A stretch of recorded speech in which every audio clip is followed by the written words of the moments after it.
Izstāsti bišķīt, kas te notiek? Mēs šobrīd atrodamies mūsu apjomīgākajā projektā. 2,5 km gara ietves būvniecībā starp Piņķu un Vīkuļu ciemiem. Kopumā uz šo projektu ir paredzēti 5 km ar apmalēm, visu pamata sagatavošanu, daļēju ceļa seguma atjaunošanu. Šis bija tāds, parunājot ar vietējiem iedzīvotājiem, ļoti nepieciešams posms. Kāda tehnika ir nepieciešama, lai vispār šitādus darbus veikt? Šajā objektā mums ir vairāki frontālie iekrāvēji, kas ir pa lielam, kā redzam fonā, betona pievešanai, materiālu pievešanai, arī, teiksim, līdzināšanai.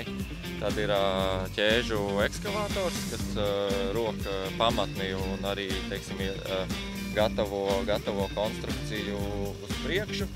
Un ir, protams, veltis, kas šo visu materiālu sablīvē, lai pēc tam nebūtu nekādi iesēdumi. Ievēroju, ka jums ir apmales arī dažāda izmēra, te kaut kāda izlīmeņošana notiek? Pēc projekta ceļa pusē mums ir paredzētas lielās ceļa apmales, bet zaļās zonas pusē mums ir ietves apmales, kuras ir pa 10 cm zemāks. Pamats jāgatavo dažādos augstumos, lai sasniegtu projekta kritumu. Jā, fonā var redzēt, tas ir Janmāra 8-tonnīgais ķēžu ekskavators, kas pēc manas pieredzes, teiksim, ir labiekārtošanas darbiem visizdevīgākais tādēļ, kad viņš var strādāt gan šādā objektā, kur ir vairāk vietas, kur šeit varētu strādāt, pieņemsim, arī lielāks ekskavators.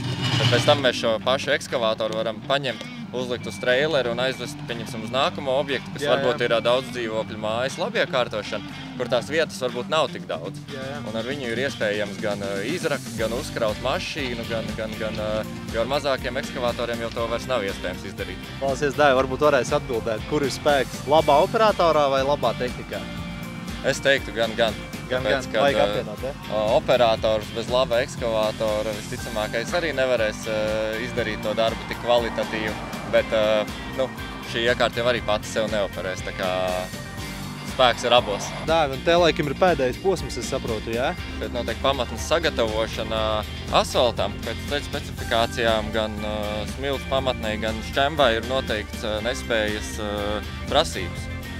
Un, kā redzam, šeit šis veltnis ļoti labi šajā objektā iedarās, jo platums ir tieši tāds, kāds mums ir vajadzīgs. Milanes, jā. Jā, malas pēc tam pieblietēs ar lielo blieti, un jā, asfalts nesēdīsies pilnīgi noteikti.